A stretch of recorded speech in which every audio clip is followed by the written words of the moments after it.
Today, I'm talking to Cecilie Smith-Christensen. She's an economist and has worked in the cultural heritage domain for many years and is, among other roles, an expert advisor to the World Heritage Sustainable Tourism Program.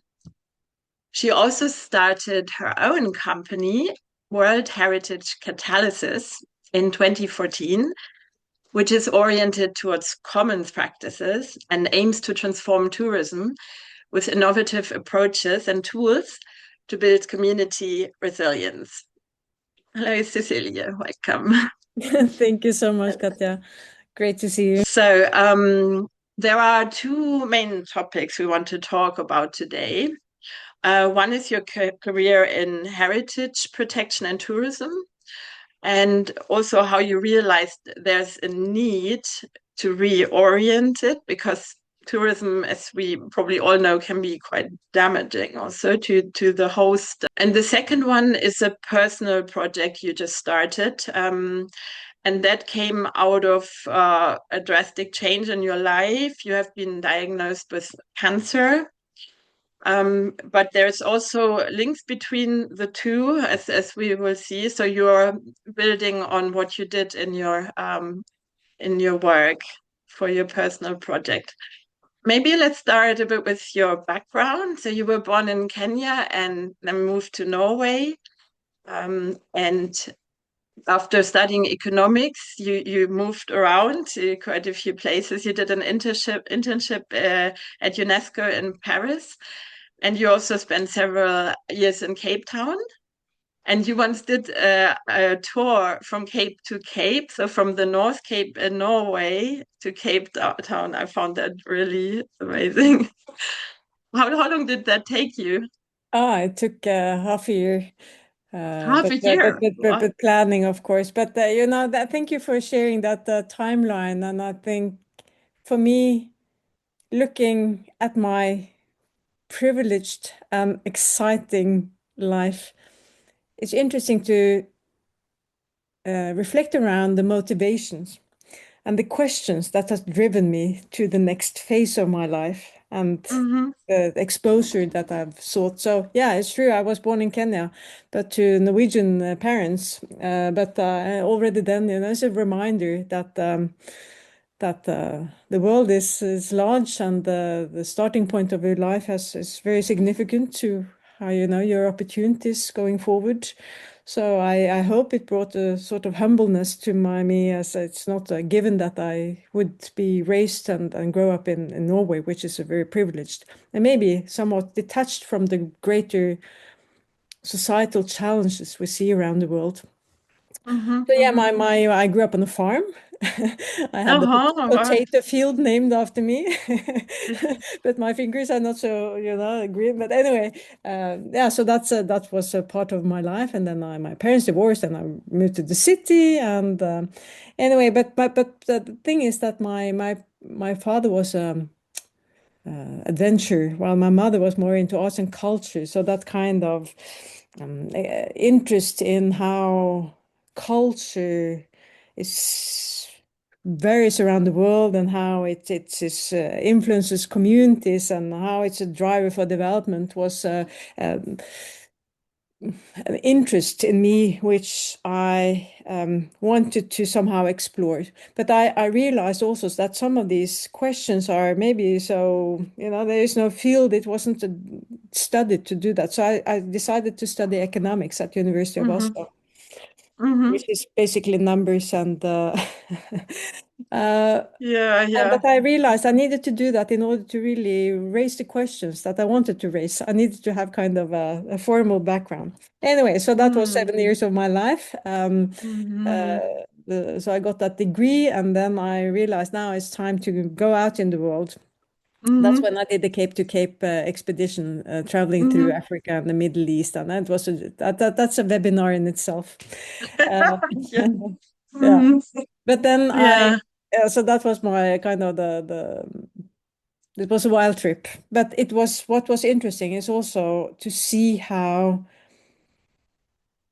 traveling meter by meter and not just flying in and think you get an understanding of a place, but you travel and you see how people live and you see how countries that you think are, Mm. Africa, to many people think that Africa is is all the Yeah, same it's that always exists. mentioned as one thing, and I Yeah, mean, yeah, yeah. so So it many was. different So countries. it's meeting people around the way and talking to people and not doing the luxury kind of touring. It was also humbling. But then when I Hmm, came hmm, back to Norway, as you said, I got an internship at UNESCO, which is the United Nations educational, the Organization for Education, Science and Culture, hmm. with Yeah. the headquarters in Paris. And I was lucky to be there for 4 months, but Hmm, very important months for me and under the Sustainable Tourism Program. And the recommendation was there, because I had a dream of becoming an expert advisor to UNESCO. I mean, my mother always said, you should shoot up in the sky and maybe you. Aim high. It was like a hairy goal for me. Hmm, Anyway, so they said that you need to get out in the world and get experience. And so I did. So I actually went to South Africa. I had been lecturing there for half a year in the past, but then I went there actually without any, I just went there. And then I ended up being there for 7 years. And I started hmm, Events Research South Africa, which was a company looking at the role of events and festivals hmm, contribution to hmm. sustainable development. So it's all about, people, bringing people together and, and that was in the time of post-apartheid and the building of a nation. And how do you bring Hmm. people together in order to create, yeah, Yes. a new, I wouldn't say new world, but how do you create community and good places to live? So for me, that was, I mean, it was amazing, and being able to roam around in different sub communities and ask questions, and it was really interesting. I learned a lot Hmm, hmm. about, you know, not assuming things about communities and the diversity and the richness, which is Hmm, across hmm. all layers. Anyhow, in 2008, I was invited to take on to become the deputy director of the Nordic World Heritage Foundation, which was a UNESCO Category 2 center. So that's when I was really brought into the world of UNESCO. Hmm, And hmm. in that role, I assisted the development of tools and also tools for development of sustainable tourism strategies. Hmm. Now, that's also, from an economic perspective, as you said, that tourism is an economic driver. It's a massive. Hmm. And Yes. Yeah. under the Sustainable Development Goals, it's been really pushed forward as the way forward and for sustainable development. And and I kind of forerun your questions. I know that they will be coming, but I keep talking. So under this program, and also being privileged to travel around and develop or assist the development of strategies around UNESCO World Heritage Sites, I also recognized, you know, first of all, the focus on these places and yeah, just to say something about the UNESCO World Heritage, it's a World Heritage Convention. It's the International Convention for Protection of Natural and Cultural Heritage of Outstanding Universal Values. So it's basically our shared heritage, and these Hmm, places are naturally big tourism attractions. Many of these places are actually inscribed not only because they are of this value, but there is a great also motivation among states parties to inscribe places on hmm. this international list because of the recognition and because of the tourism that often comes with it. But as we've Hmm. seen, that tourism is a growth. It's a growth sector, and over time we see that how these places are really struggling under mass tourism, over tourism, Mhm. exploitation, commercialization, and um, Mm. yeah. So this has been the context of where I am and where I have started to reorient my practice. Yeah, yeah. So what problems would you say you have been trying to solve as you oriented your career more towards sort of maybe changing something, even the it is called sustainable tourism, but it still has the growth driver in it, right? And is that something you started to see? Or? Absolutely, and I think, and for probably many, and specifically professionals, where the UN Sustainable Development Goals has been kind of the context, and of course we have the SDG 8 with economic growth, and we have created the language, and everything we do is somehow, tied up, and somehow in that narrative that what we're doing is contributing to sustainable development. But to me. Actually over the whole time, but increasingly, the what I observed and what I kind of was somehow, I wouldn't say forced to, but the kind of the narratives and the organizational structure, um, they kind of, it didn't allow to ask questions around sustainability and the Mhm. role of economic growth as part of this mechanism. And that was very strong, and how do you address that? How do you start to ask questions around or how do you even start to identify what's the matter? Where does this cognitive dissonance come from? So Yeah. that was, I had conversations with colleagues, hearing this, and they say, yeah, I totally agree, but there's no room to, we're not there yet. We don't have the space to address it. This is where, it's a challenge. Anyhow, Mhm. I had a daughter in 2013, and I guess also that made me more sensitive also to what are the priorities, what are the focus in my life, and Yes, also yes, fast forward, I had the opportunity to. I learned about the deep adaptation. yes, yes. Jem Bendel, Yeah, Jem Bendel. 2018. Yeah. Yes, exactly. And I had the opportunity to meet him and also for a while study under him. And to me, that was really, it was so important because it kind of burst that bubble of, it was now with also the COVID pandemic, it was really, this is it. We Yeah, we are. can't carry on like that. Is that what you mean? Yeah, Yeah. that's also Mm. providing a starting point for a language, a way to frame this and say, this is we are operating um, under not only disruptions but decline in these kind of mechanisms that has been holding or that we believe is holding our communities and the world together. So that helped me become more articulate, and also it was an opportunity. Actually, I found Jem because of his work in complementary currencies, because that is something that had started to interest me. So it's kind of Yes. everything on top of each other, and then, but that was also really an entry point, and to learn about the various. Individuals and also clusters of people now coming together to really address this systemic issue. So it's been a steep learning curve for me. A lot of, as an Mm, economist, mm. it's not only about learning, it's very much about unlearning and learning Yes, again. yes, yes, yes. Yeah, And yeah, then, yeah. I needed time to find that, okay, how does this, is there a relevance of these type of innovation or this thinking in the context of heritage and tourism? So I needed to find that out for myself. And then how do you do that? It's no course, so it's kind of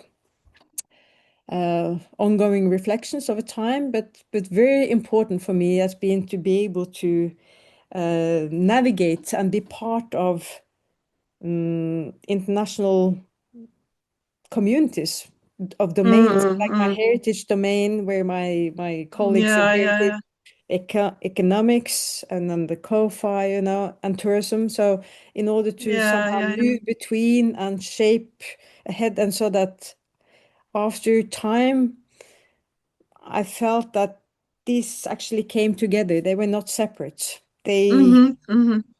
It makes it makes sense in my mind.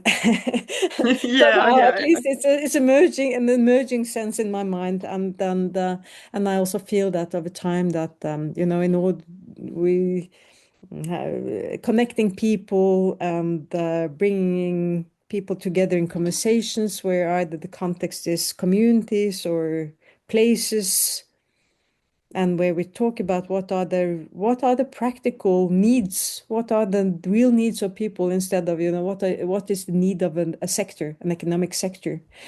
So yeah, Yes, yes. coming back to your question, so instead of sustainable development through economic opportunities, my focus is now how can we, or how can I, what we're doing, help enhance the resilience of Mm-hmm, mm-hmm. tourism-dependent communities, because these places are examples of very vulnerable places.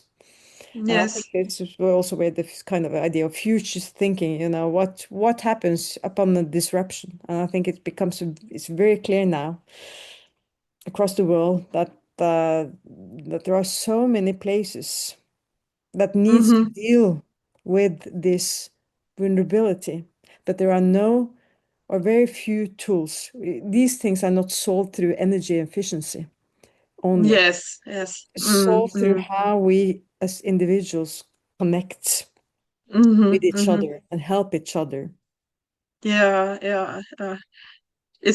How much does it play a role, like to keep the economy local as well, and Yeah, I think, and that's where tourism reduce brought. the extraction to, yeah, Yeah, because the wider tourism, economy? it's very, it's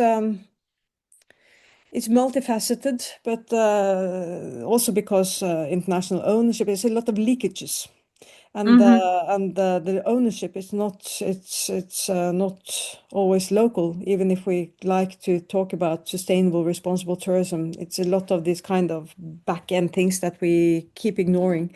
So the Mm-hmm. reality is that there is a lot of extraction and gentrification and all of these systemic challenges around the tourism sector.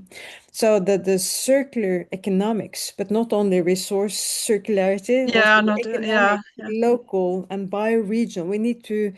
Um, we need to, or rather, I think the tourism sector is a really an interesting opportunity to see how we can help um, localize the economics and to help shape economies around tourism sector that support local production, local consumption, but not just geared towards the tourist. We need to think about this very systemically. Mm-hmm. And if a place is not a good place for the local people to live, it is not and won't be it for visitors. Mm-hmm. So we need to build economies that are robust to these fluctuations. I mean, money can come and go. It's not that it's a whole, removing oneself from tourism entirely, but it's upon the recognition that we need a form of economy that is robust to the and actually assists in the.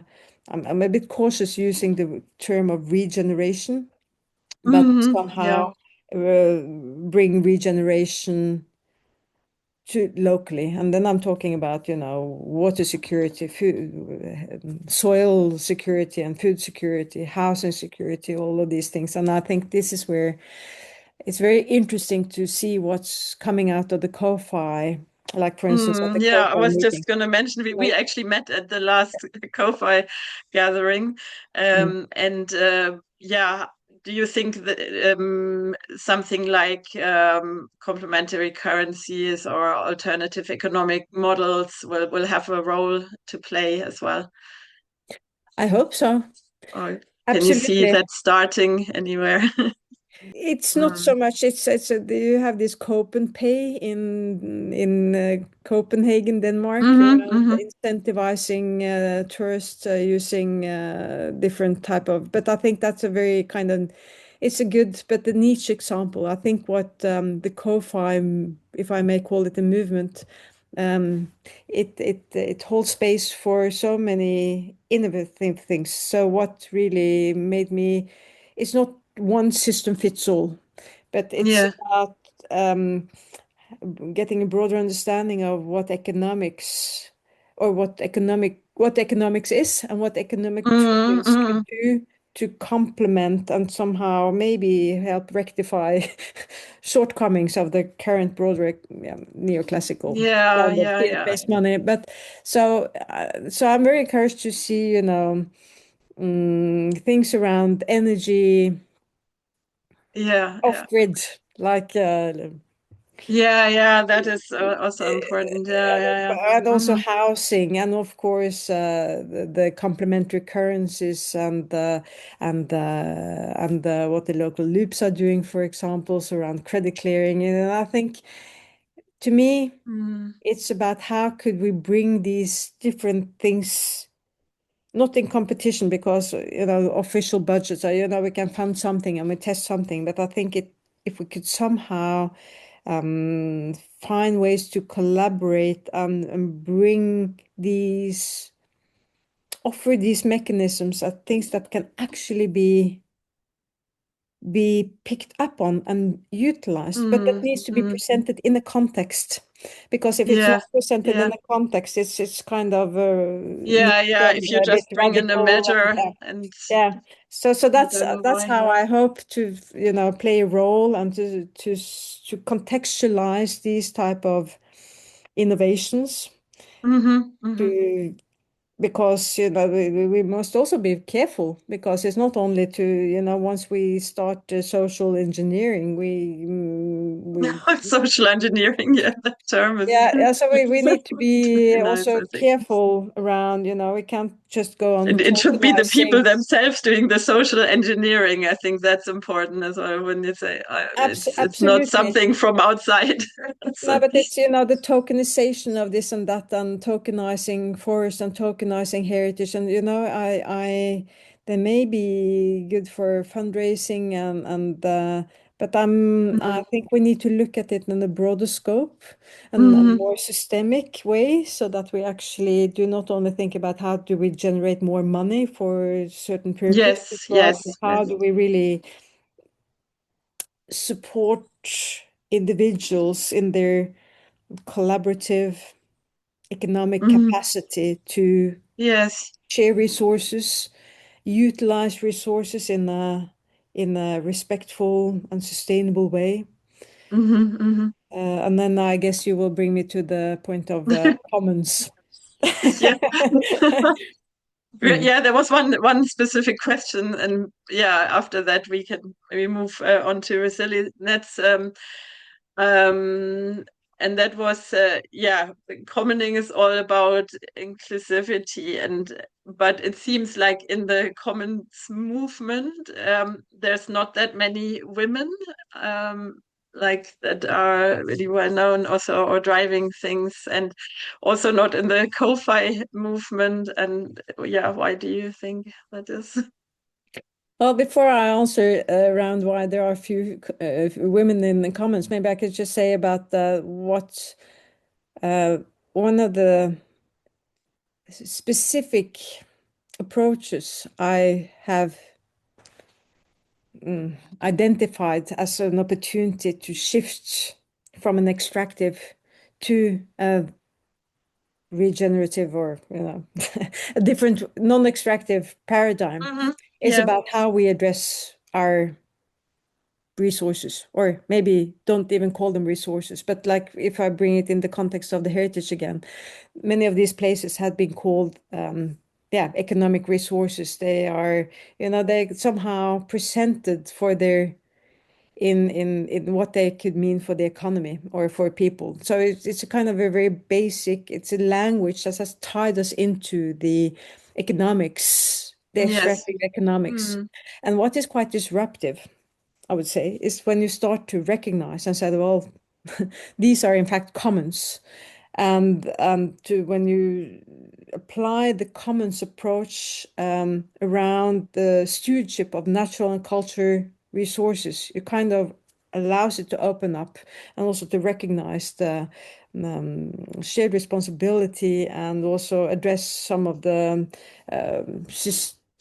yeah, what is problematic around a property-oriented, proprietary, way of managing and even talking and addressing these type of resources. So that is also some of the work that I'm doing, kind of through charters and through kind of more fundamental steering documents that hopefully could influence practice going forward. But yeah, coming to commons and why there are few women, I think it's because we always women were always engaged in commoning. And there has been a language, but maybe not the defined, now what we're doing is commoning. uh, and maybe the kind of many of the thought leaders in the common space, they are men and they are writing wonderful things and it all makes sense. But I think maybe it's we're in the time where we realize that the language has created the lack of a language, um, or even the creation of language, even commoning, it's something that we always did. Yeah, we really need to pay attention to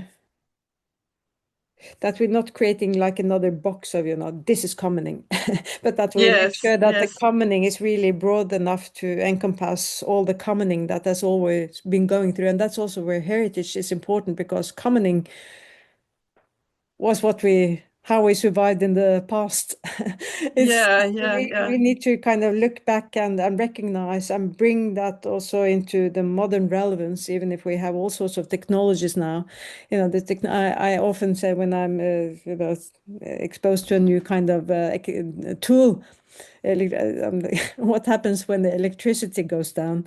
We don't have this, yeah, yeah, yeah, yeah, commoning yeah, is what yeah, you do when the electricity is down. yeah, yeah. Yeah, is it also like, yeah, we have always been doing commoning and we have not necessarily needed to sort of put that into language and talk about it in economic terms and yeah, and now it is more yeah, in some areas seen as this economic tool as well. And yeah, where am I going with this? No, but I think, it's important to have, because it also helps us to counter or understand that what actually we're doing by default is extractive. Yeah, Because the current default that yeah, we the have. current default, because I'm operating in the debt-based economy. So even if my intentions are, good, Mm, I'm mm. somehow stuck in this paradigm. And how can I Yes, somehow yes. find a way out? What is the paradigm shift, and what do I need to do in order to break out? And that's where this the yeah what I'm it's this kind of working hypothesis. But my proposal is that in order for, well, tourism can be restorative or Hmm, hmm. generate something generative, but it's only through decoupling from the debt-based economy, through the use of these Yes, yes, technologies, that we yes. can Mm, actually contribute towards a regenerative paradigm. So, it needs some type of toolings that helps us facilitate mm, these type of mm. exchanges uh, Yes, made possible by fiat. yes. No, but yeah, so it's both mind shift, but also very practical. Hmm, hmm. So we is it in some ways we need to take things perhaps out of the money system altogether, that and also yeah, do a different type of finance that is more about circulating and not yeah, I taking think it's on very ever more debt difficult. and yeah, Yeah, yeah. I think we can't say, oh, now you need to shift from this model to another Yeah, because yeah, that is the yeah, that's yeah, not but working. yeah, yeah. It's To not have an going to. awareness that that is what we want to do is probably a first step as well, or one of Yeah, the but I first think steps. it's around, understanding the vulnerability and Mm-hmm. understanding that this money that this economy that we are doing by default, it may not be there. It may not serve us. It may be a disruption that actually Yes, suddenly yes, we are yes. without the money. And what do we have then? In Norway, maybe there are Yeah. some government funds that are channeled to local places, Mm. but that's not everywhere. And if a remote tourism place suddenly doesn't have any tourists, or kind of at least wake up to that realization, and see that, okay, so what do we do? How can we prepare? How can we somehow bring in complementary mechanisms that allow us to somehow have a more Yeah, a more diverse way of doing economics, because everyone are doing their best, and not everyone can be like a radical paradigm shift. It just needs to speak to people's needs. yes, yes, yes. Okay. Yeah, let's talk about ResiliNets. That's your personal project. And how did you get the idea for it? And what is it? Yeah, thank you. Well, I was diagnosed with terminal cancer in December in 2025, and that came as a shock, naturally. And I am single mother of my daughter, who's turning 13 on Monday, still young. So, um, upon that realization that I don't have the time ahead to engage and somehow, yeah, well, my question was Mm, upon that, well, first of all, this is shit, but let's make the most mm, out of it.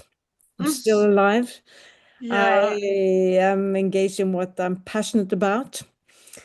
And but now I need to somehow get my priorities right. And I realized, of course, that I can't travel around the world with the hope and intention, to save the world and implement complementary currencies around the world. But it came to, how do I start to build for myself?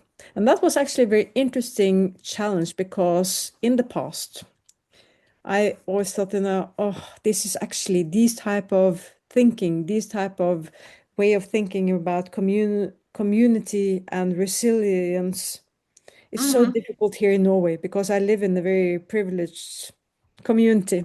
Mm-hmm. We Mm-hmm. I have neighbors, but I must say, and we're friends, but we are so self-sufficient. Yes, You yes. know, we That's what the current we economy is, isn't it? It's exactly. And every I man thought, for himself, so to say. yeah. So it was Often. like, Yeah. it will be very difficult to integrate or even bring these ideas forward in such a place, because we're not ready. We don't necessarily see how vulnerable we are. We're not ready to Mm. take that on. So when I got sick, and I was very open from the beginning, it was also, Yeah, it was, yeah, I really admire you for how you communicated it and also how you are, yeah, dealing with it now. I yeah, no, thank you. But wonderful. when communicating that, I think it also was like a realization that shit, a node in our network is we can't take that for granted. And what happens if a node in the network goes away?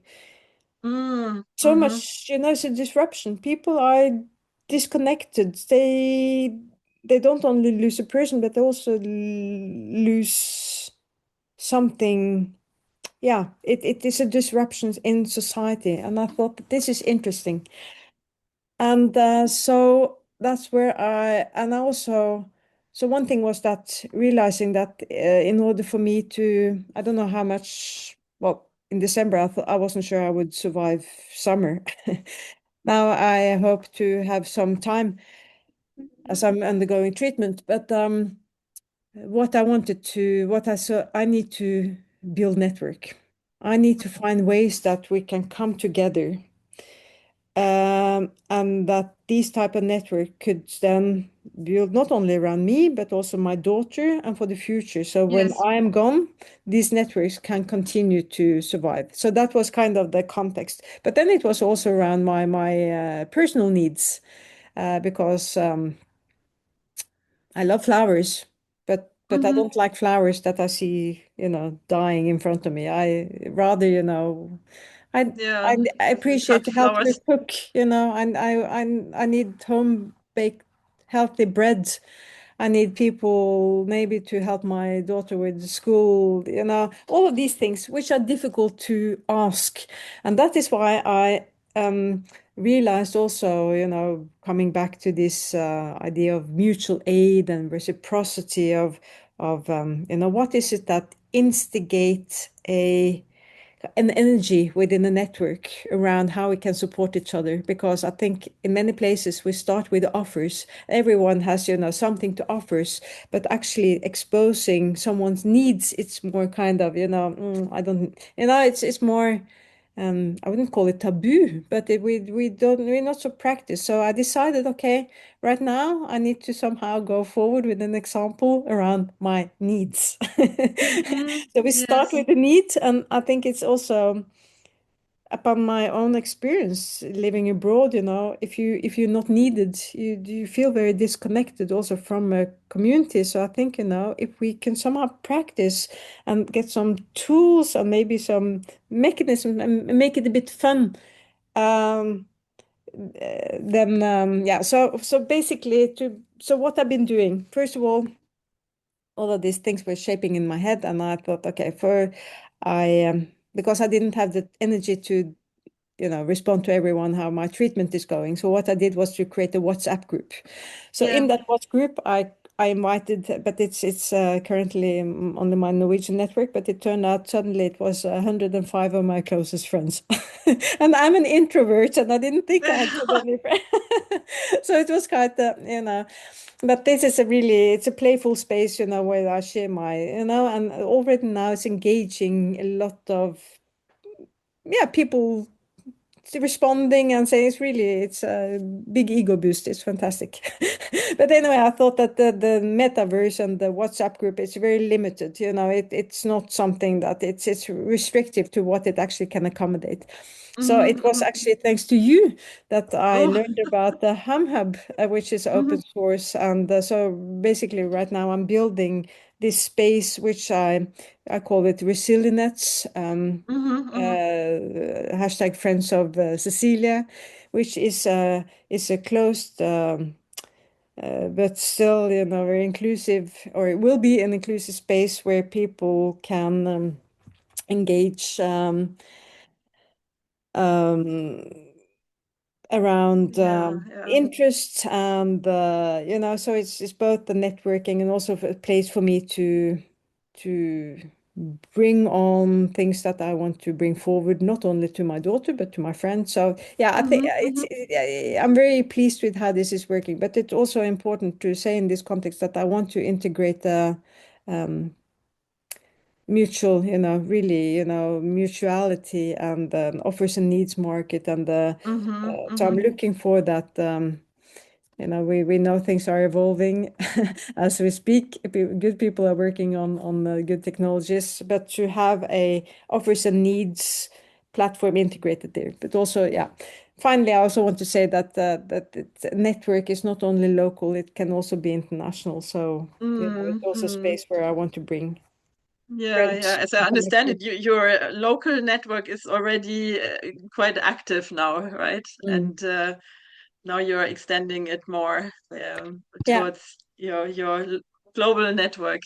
Yeah, but I also, sorry, I missed to say that, but I also was thinking about the voucher, kind of, when I said that, and this was also the things that before we have this offers and needs market, it's and I haven't started it yet, but it's still very much intentions. Like for instance, when I have a need, and I said, I need bread, can someone give?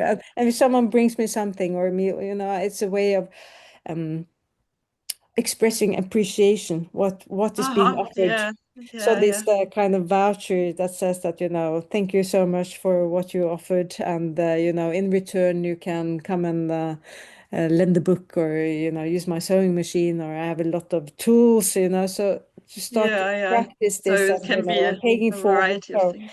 I want to bring a bit of playfulness also into the yeah, because I think many people are not aware of these type of practices, and even Mm-hmm. if they don't Yeah. need it now, let's start to play with it and make it fun so that people can have kind of, when the time come, the doomster in me can start to prepare by playing a bit, and knowing that there are tools out Hmm. there. Mm. So before we went on this live call, you showed me a bit of the platform, and we were thinking you could maybe show that a bit here as well, so people can get an idea.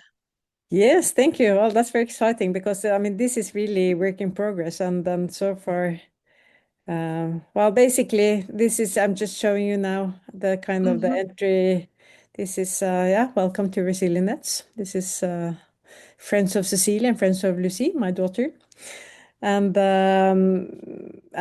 basically, this will be a space where we invite people to join Mm-hmm. across generations of our network, and Yeah, yeah. internationally, and including you and many that will watch this, hopefully.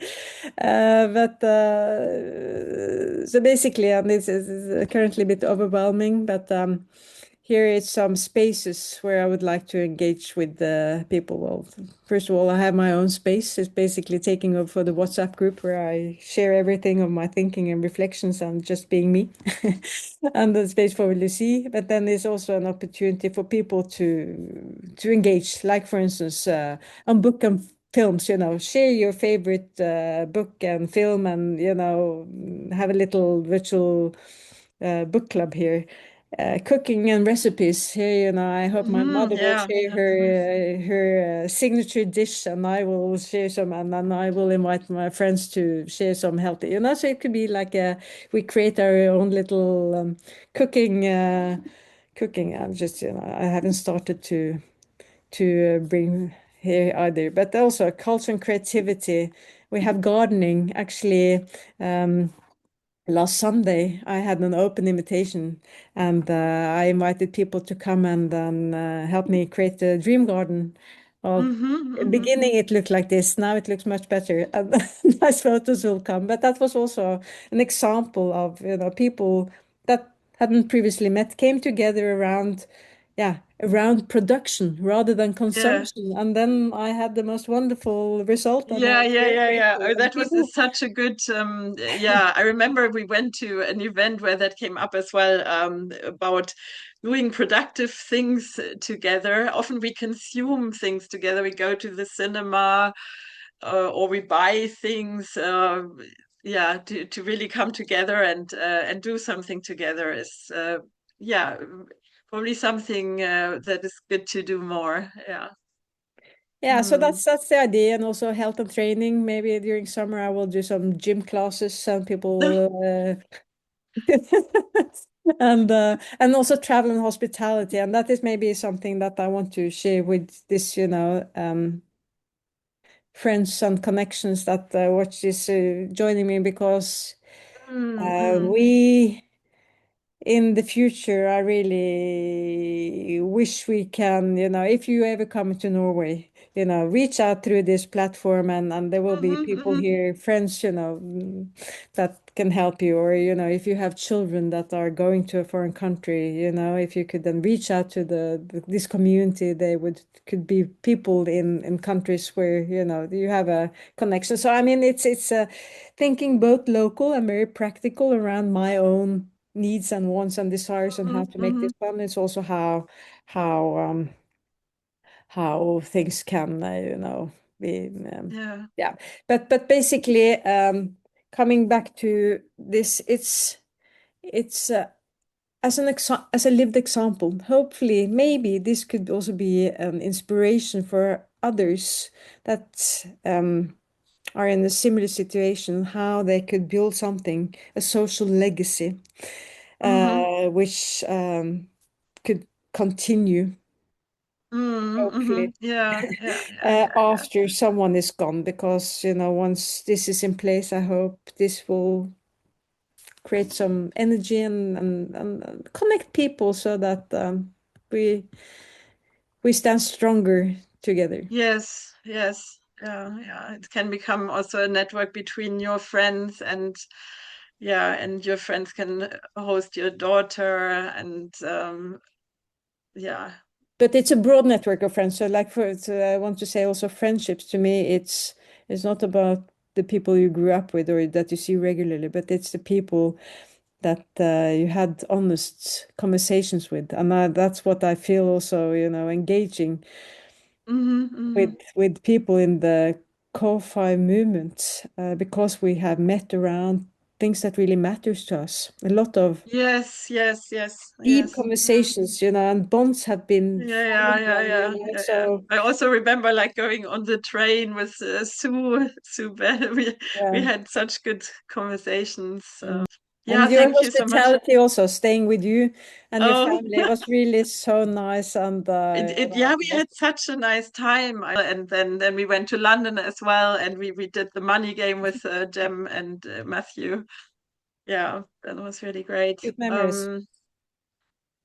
Yeah, okay. Yeah, thank you so much for sharing that. And yeah, I'm looking forward to seeing the network grow. And is there a place where people can learn about that? Would you also yeah, share a bit about? I think, people see this, they can approach me. And I also think, Yeah, I understand that there will be like a little post following this. I'm happy to share some images there. And, this is emergent. So whether people yeah, want to connect around opportunities around the heritage or tourism or ResiliNets, I'm yeah, yeah. open. And I think, we will continue to engage in various, Hmm, you know, hmm. we I'm very glad that technology allows us to collaborate and co-create, even if we're not in the same location. That's really Yeah, yeah. amazing. Mhm. Okay. All right. Thank you so Thank you much so for much.